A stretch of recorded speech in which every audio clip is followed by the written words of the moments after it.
Arestado isang lalaki wanted sa kasong pagpatay sa isang tricycle driver sa Caloocan.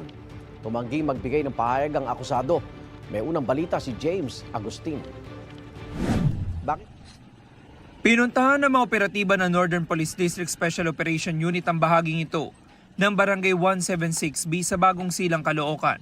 Inabutan nila nakasakay sa tricycle ang target ng kanilang operasyon. Agad pinadapa at pinusasa ng 43 anyo sa lalaki na subject ng arrest warrant para sa kasong murder. Ayon sa pulisya, ilang buwang nagtago ang lalaki.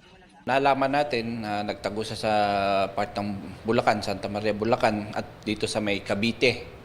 So palipat-lipat siya hanggang meron tayong tipster na nagturo na umuwi-uwi siya ng Sabado-Linggo.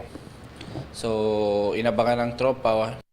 Sa imbestigasyon, pinagbabaril umano ng akusado ang 44 anyo sa lalaking tricycle driver sa Bagong Silang noong Disyembre 2024. Inalam pa ang motibo sa krimen.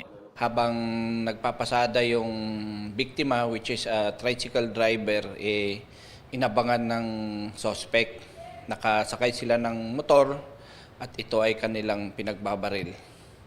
So dead on the spot ang ating biktima. Ang naarestong lalaki ikaapat sa most wanted persons list ng pulisya sa buong Metro Manila.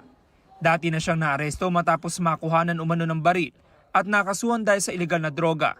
Sa korte na lang po kapaliwanag, sir. Pero alam niyo po may arrest warrant laban sa inyo? Opo, sir. Kayo po ba yung nagtago? Hindi naman po, sir.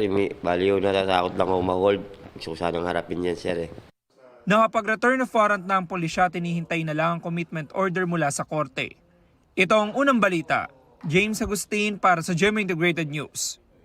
Igan, mauna ka sa mga balita, mag-subscribe na sa GMA Integrated News sa YouTube para sa iba't ibang ulat sa ating bansa.